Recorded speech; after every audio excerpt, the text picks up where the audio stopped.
Nada, muchas gracias, Rebeca. Realmente es un placer estar aquí. Como ha comentado Rebeca, para el Servicio de Juventud era importante empezar a hacer algo en relación a cuál es la situación actual y cuál es la perspectiva de futuro. Y era importante también hacerlo que pudiera ser en parte presencial y que aparte pudiera tener el máximo de difusión, porque, como hemos comentado alguna vez, en esto de la participación juvenil es muy importante la cercanía. Por eso tal vez estemos todos un poco fuera de juego de cómo puede ser el futuro de este tipo de actividades, pero es importante que podamos estar aquí un grupo de personas que no son muchas y mejor que no sean muchas por motivos de prevención. Pero es un placer de verdad teneros aquí, gracias por el esfuerzo y gracias a todos los que nos puedan seguir online y sobre todo al material que tenemos ahí que podremos utilizar para el futuro. Como ha comentado Rebeca, planteamos las jornadas en varias actividades. Una empezó hace algún tiempo con un consultorio que está online y que nos ha sorprendido que casi sin haber empezado las jornadas, casi 25, casi 30 asociaciones habían contestado ya esas respuestas. Tenemos un pequeño avance, pero no lo queremos lanzar porque preferimos saber lo que va a apostar la gente hoy, aunque comentaré alguna frase que nos han dicho algunos. Tenemos este encuentro que, en mi opinión, yo que ya, como veis, aunque no me veis la barba, pero ya soy un poco mayor, llevo unos cuantos trienios en esto de la participación, pero tenemos una mesa redonda donde, si me permitís la broma, nos vamos a juntar 3 generaciones de la participación juvenil en España, ¿no? Desde María, la más joven, aunque ella se siente que ya es muy mayor, como ha dejado de ser vicepresidenta del Consejo de la Juventud, se cree que ya es muy mayor y que ya se tiene que retirar de esto de la juventud. Digo, madre mía. Pues María Rodríguez Alcázar, está Enrique, que Enrique, aunque él dice que es de la misma generación que María, pero bueno, casi, pero bueno, le saca un poquito de años, que ha formado parte de todo el movimiento de Consejo de Juventud, incluso conoce muy bien los últimos 10 años de trabajo y de pelea del Consejo de la Juventud de España en términos jurídicos, y Juan Berenguer, que casi es de mi quinta, aunque yo soy un poco mayor, pero que sabe desde los orígenes de los primeros consejos de juventud, las primeras asociaciones, y hasta el día de hoy, que está con los más jóvenes de Murcia. Entonces, por eso es un lujo tener esta mesa redonda que vamos enseguida a presentarlo. Seguimos mañana con otra mesa redonda súper interesante, con representantes del movimiento asociativo juvenil, entre ellas 2 personas, 2 chicas de Murcia que forman parte del Consejo de la Juventud de España, la nueva directiva, sigue habiendo buena cantera que releva a María. Y, como ha comentado también Rebeca, mañana por la tarde hay un acto, que no es del Ayuntamiento, es decir, no queremos apropiárnoslo, solo somos meros colaboradores, pero en un programa que es interesante, que es cómo educar a las generaciones futuras en la transparencia y la participación.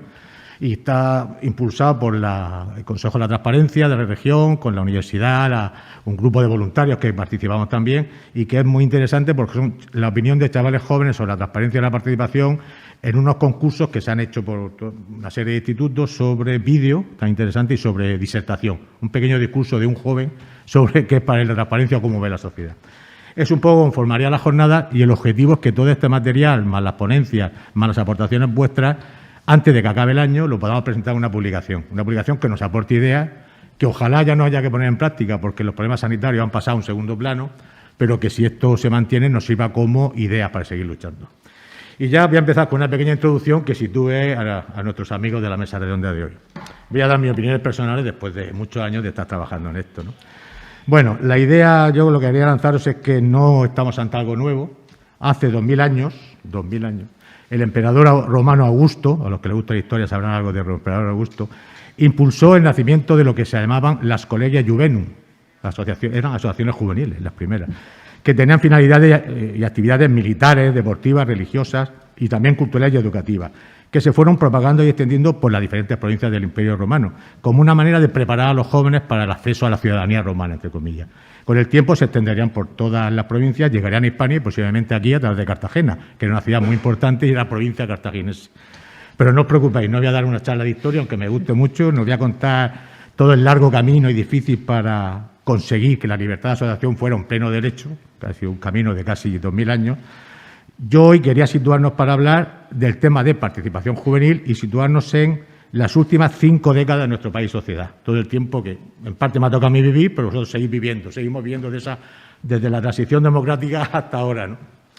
Y bueno, en mi opinión, totalmente personal, el compromiso de la juventud española con la democracia y la participación social y ciudadana ha sido muy importante. Es una valoración que yo, después de este recorrido de 50 años, creo que la aportación de los jóvenes ha supuesto una aportación muy valiosa para la construcción de esa España democrática, ¿no?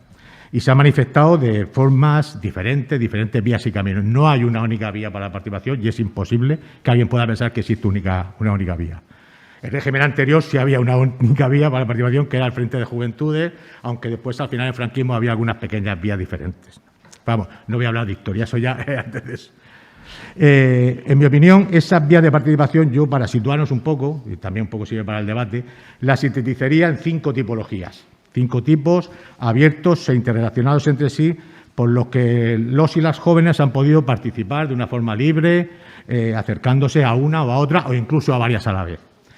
Yo hablo de 5 vías. Una primera sería la participación institucional, que es básicamente la más representada por los consejos de la juventud, tanto a nivel estatal como a nivel autonómico, como a nivel local en algunos casos, que es una forma de cooperación público-privada del movimiento asociativo juvenil con la administración y con una base legal. En el año 83 se aprueba la Ley del Consejo de la Juventud de España. Posteriormente, las comunidades autónomas van regulando ese marco, pero es una participación institucional, que que no. Hola, buenas tardes. Bueno. En segundo lugar, después de esa participación institucional, hablaríamos de una participación organizada, muy relacionada, que son aquellas entidades del movimiento asociativo juvenil, de una manera muy amplia, de todo tipo, que en buena parte conforman esos consejos, pero que son la base de un movimiento asociativo juvenil organizado con personalidad jurídica en diferentes formas asociativas, entidades prestadoras de servicio a los jóvenes, secciones juveniles, etcétera, etcétera, ¿no? Y dentro de ellas hay un tipo que es autóctono español, solamente existe en España, que son las asociaciones juveniles, según el Real Decreto del año 88, que son asociaciones formadas por jóvenes de 14 a 29 años. Y que tienen la peculiaridad, que solamente existe en España, de que los chavales de 14 a 18 años pueden ser directivos de sus propias asociaciones. Esa es la segunda línea de participación organizada. La tercera línea de participación sería la solidaria, si me permitís que la lleve así, ¿no? Que serían las numerosas organizaciones de voluntariado en las que los jóvenes y las jóvenes forman, en algunos casos, mayoría, y que muchas personas jóvenes lo utilizan como una manera de participación ciudadana en temas de interés general. En Murcia conocemos mucha experiencia, pero pensar en los voluntarios de Cruz Roja o de cientos de organizaciones más, es una manera importante también donde participan los jóvenes. En cuarto lugar, yo hablo también, o pienso, en una participación alternativa de los movimientos sociales que han tenido voluntad transformadora, de cambio de la sociedad, en temas medioambientales, como están actualmente en vigor, feministas, antirracistas y todo tipo de esos movimientos alternativos en el que nuestro país, el movimiento 15M en su momento, el año 2011, sería un referente en ese largo periodo. Y por último, yo hablaría de otro tipo de participación informal, que serían grupos más espontáneos, vinculados a diferentes intereses, la música o el arte, la cultura urbana, el rap, el trap, que ya me explicó mi hijo varias veces lo que era el trap, el hip hop, el skate, los graffiti, o los miles de jóvenes que utilizan las redes sociales, youtubers, ahora menos, y sobre todo instagramers, que utilizan sus maneras de participación que encuentran en la sociedad. Pues bien, yo pienso o afirmo que la juventud, con el conjunto del movimiento asociativo juvenil y con las diferentes vías de participación, han aportado de forma muy positiva a la historia reciente de este país. En la transformación social y cambio que ha vivido nuestro país en todos estos años, la gente joven ha sido un motor muy importante de ese cambio, ¿no? Desde la lucha contra la dictadura y por las libertades democráticas, libertades fundamentales, de cuando yo era crío empezaba a recordar, aunque tampoco lo viviera mucho, a el movimiento de rechazo al servicio militar obligatorio. Parece mentira, pero hasta no hace tantos años la mili era una cosa obligatoria y hubo un movimiento de gente que luchaba contra eso, etcétera, etcétera. El apoyo y la solidaridad y el voluntariado, los que seáis mayores os acordaréis con la lucha de las plataformas del 07, cuando se luchaba en acampadas en los años 90 porque nuestro país dedicara un 07 para la ayuda al desarrollo, ¿no? Otro ejemplo más concreto, cuando la limpieza por los vertidos del Prestige fueron miles de jóvenes, yo me acuerdo, autobuses de Murcia, salir a Galicia a limpiar el Prestige, ¿no? Es decir, yo creo que son ejemplos vivos de esa trascendencia positiva de la participación juvenil. Y la España democrática ha visto surgir y desarrollarse a miles de asociaciones y organizaciones juveniles, empoderando y formando a la gente joven y contribuyendo a mejorar la sociedad española. En términos numéricos, han sido miles realmente las entidades del movimiento asociativo juvenil que han nacido en la España democrática, que han funcionado como escuelas de democracia y de aprendizaje. Las asociaciones juveniles, como están inscritas en una sección propia del registro de asociaciones, es fácil medirlas en términos cuantitativos. A lo mejor no todas funcionan, muy posiblemente, pero en la sección tercera de todos los registros de asociaciones está exclusivamente para asociaciones juveniles. Y los datos nos aportan que han sido miles de asociaciones juveniles. Por ejemplo, tan solo en la región de Murcia, en nuestro registro autonómico, el año 2017 eran 1.248 asociaciones juveniles sobre un total de 15.210, es decir, en torno al 10% del total de asociaciones inscritas en el registro eran asociaciones juveniles. Y otro ejemplo en términos comparativos, pensando ya en concreto en nuestra ciudad, en la ciudad de Murcia, que es la 7ª de España, en una población de cerca de 500.000 habitantes, el número de asociaciones juveniles, la verdad es que esto ahora con mascarilla cansa, tenemos que ir acostumbrándonos todos. En fin, el número de asociaciones juveniles, hasta el año 2013, era el más numeroso de todos los tipos asociativos en nuestra ciudad. Había 460 asociaciones inscritas en el registro en el ámbito municipal de Murcia, por delante de las culturales, 447, las musicales, 249, las AMPAs, 266 y las de vecinos, 232. Estoy hablando en términos cuantitativos. No puedo afirmar que todas las asociaciones funcionen, ni todas estas. Digo, están inscritas en un registro, constituidas, etcétera, ¿no? Pero además de su importancia en términos cuantitativos, el movimiento asociativo juvenil, las asociaciones juveniles en concreto, pero en general el movimiento asociativo juvenil, yo creo que ha aportado soluciones innovadoras para realidades sociales difíciles en nuestro país, ¿no? Han sido asociaciones juveniles las que han intentado poner muchas veces programas innovadores, creativos. Yo recuerdo, porque los conocí de cerca, el tema de la experiencia cuando estaba bastante presente, que sigue estando por desgracia ya un poco más, los problemas de consumo abusivo de alcohol, de botelleo, etcétera, etcétera. La alternativa que surgió en unos barrios de Gijón con una asociación juvenil precisamente que se llamó Abierto hasta el Amanecer y que yo conocí en el año 97 para, desde una perspectiva juvenil, empezar a hacer alternativas de ocio nocturno, diferentes, por las noches, utilizando los pabellones. Yo recuerdo que el año 97 fui a Gijón y lo conocí, ¿no? Y cómo esa experiencia se ha ido trasladando a toda España. Muchas ciudades hay y siguen existiendo esos programas alternativos, pero fue una asociación juvenil la que empezó a poner eso, ¿no? Y también, hace 30, 40 años, existía un miedo a que esa posible autogestión de los propios jóvenes con sus asociaciones juveniles pudiera generar problemas, los jóvenes que iban a hacer, ellos gestionando asociaciones, un chico de 15 años siendo presidente de una asociación. Pues no hay experiencias de asociaciones juveniles que haya generado problemas realmente. Al contrario, yo creo que conocéis o todos conocemos miles de asociaciones con un compromiso cívico en su barrio, en su comunidad, en los temas culturales y sociales, con inmigración, etcétera, etcétera. Pienso que la juventud está comprometida con la España democrática y, en mi opinión, la juventud ha aportado a la sociedad democrática más de lo que ha recibido. Es opinión personal, no institucional. Me permito hablar desde una opinión personal, ¿no? Y yo creo que la juventud en su conjunto, hay diferencias, no hablemos de jóvenes más que de juventud, pero el sector jóvenes no se merece el trato que recibe de los poderes públicos en España.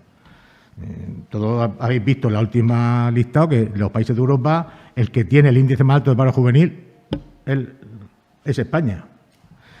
Y especialmente en la última década han sido los y las jóvenes, además de encontrarse con un futuro personal, laboral, social incierto, han sufrido en buena parte el desmantelamiento de las políticas de juventud, viendo en peligro sus organizaciones, asociaciones y proyectos sociales y culturales. La crisis económica que azotó España desde finales de la primera década de este siglo se fue trasladando rápidamente al terreno de las instituciones y a la vida política y administrativa. El malestar, la indignación social alcanzó niveles especialmente altos entre la gente joven. Por la propia lógica de la situación social, tal vez deberían haberse articulado que las políticas de juventud deberían haber sido un elemento articulador de esas políticas públicas antes de la crisis. Pero ha sido totalmente lo contrario. Ha ocurrido lo contrario. Las políticas de juventud se han visto recortadas hasta niveles insoportables. En un estudio que hicimos hace años, para situar esa destrucción de recursos públicos para la juventud en la región de Murcia, es un estudio que hicimos hace unos años, si en 2008 el presupuesto de juventud de la comunidad autónoma, a través del Instituto de la Juventud de la región de Murcia, era de 10.875.000 euros, 6 años después, en 2014, el Instituto de la Juventud había desaparecido y los recursos de la Dirección General de Juventud eran de 2.413.000 euros, es decir, un recorte del 77%. Valgan dos detalles de las partidas presupuestarias de 2014. La partida de programas culturales para jóvenes tenía 1 euro y la de fomento de la participación del asociacionismo 11.420 euros. Y lamentablemente no se han recuperado mucho los presupuestos. No vamos a entrar en detalles, pero la recuperación ha sido, en el caso de nuestra región, que conozcamos, no muy amplia. Ahora, una nueva crisis económica y alarma sanitaria por la pandemia del COVID-19 vuelve a atacar profundamente a la juventud y a sus organizaciones. Cuando parecía que los peores años de la crisis económica se habían quedado atrás, se estaban recuperando parcialmente algunas de las medidas, del asociacionismo juvenil, por ejemplo, la convocatoria de subvenciones. El Ayuntamiento de Murcia va a comentar el esfuerzo de los últimos 4 años de ir sacando dinero, etcétera. Se regulaba mínimamente la continuidad del Consejo de la Juventud de España, como bien conoce Enrique y como bien conoce María, y se renovaban algunos consejos de la juventud que se habían perdido en esa década, como también conocen algunos amigos que están por aquí en la región de Murcia.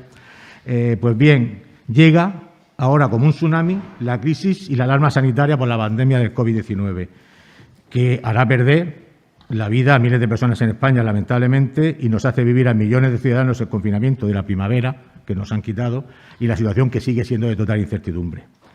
Una vez más, son los jóvenes y las políticas de juventud las primeras en sufrir de nuevo los recortes económicos y sociales. Como apunta Manuel Ramos, que lo conoces bien, el presidente del Consejo de la Juventud hasta hace 15 días, decía no hace mucho, la anterior crisis nos ofreció el desmantelamiento del sistema de juventud, recortes, criminalización, cierre de consejos. ¿Cómo nos irá en la nueva crisis?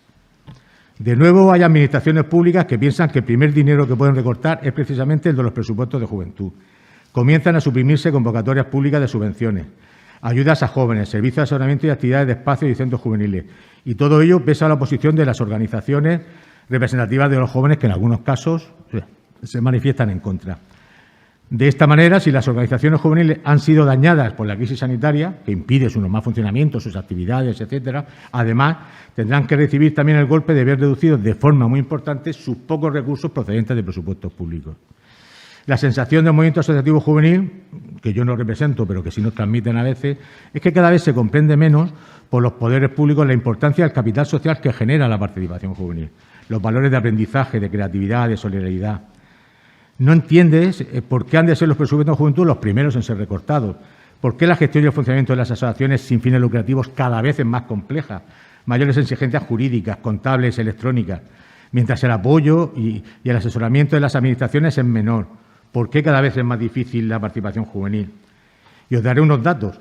Si, como antes citaba, las asociaciones juveniles eran hasta el año 2013 las más numerosas en datos registrales en nuestra ciudad, con una media de entre 10 y 15 nuevas asociaciones constituidas cada año, en el año 2019, el año pasado, el número de asociaciones juveniles nuevas en Murcia, en la ciudad de Murcia, es de 1.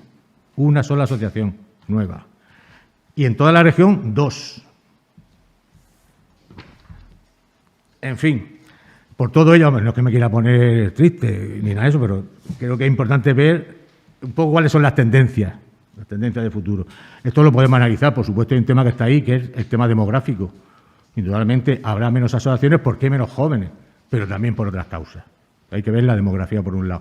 Pero es algo que nos debe hacer plantearnos, ¿no? Por todo ello, y ya voy acabando, no os preocupéis, voy a dejar paso a los que de verdad saben aquí hoy. Si no queremos que el asociacionismo joven se muera lentamente y que las asociaciones juveniles sean una especie autóctona española en peligro de extinción, tenemos que actuar desde todos los sectores. Esperemos que estas jornadas de participación juvenil en época COVID, una apuesta imprescindible que estamos iniciando, nos sirvan realmente para crear caminos en ese sentido, para analizar, para debatir, para proponer. Si algo nos caracteriza como género humano es, por un lado, nuestra capacidad de acción colectiva, que nos permitía cazar mamuts hace 15.000 años, entre otras cosas, por ejemplo, ¿no? Y, por otro, la adaptación social a nuevas realidades, desde la era glacial a los virus del año 2020, ¿no? Voy a citar una de las primeras aportaciones que nos ha llegado, no quería trasladaros el avance que estamos trabajando, pero sí algunas de las aportaciones que nos ha llegado en ese cuestionario de consulta, que ante la pregunta, que además os recuerdo que el cuestionario de consulta va a estar abierto hasta el 23 de octubre, es decir, la idea es seguir manteniendo recopilación de opiniones. Ante la pregunta ¿qué medidas deberían adoptar las administraciones públicas para fomentar la participación juvenil?, una asociación nos contesta: será necesario que las administraciones públicas estén abiertas a nuevas y quizá arriesgadas propuestas de las entidades, asociaciones e iniciativas juveniles. Será necesaria la escucha activa por parte de las administraciones a las necesidades que se le planteen desde entidades, asociaciones y colectivos. También será necesario que abran nuevas posibilidades para dar soporte económico a la adaptación de las exigencias de un mundo que cada vez necesita más apoyarse en lo digital. No es una mala propuesta, realmente. Bueno, voy a ir finalizando esta introducción. Creo que todos debemos de tener claro que estamos en momentos claves en la sociedad y en concreto en el tema de juventud y que el futuro nos va en ello. Como decía casi ayer mismo Elena Ruiz, la nueva presidenta del Consejo de la Juventud de España, una sociedad que quiera ser sostenible tiene que atender y proteger más a sus jóvenes.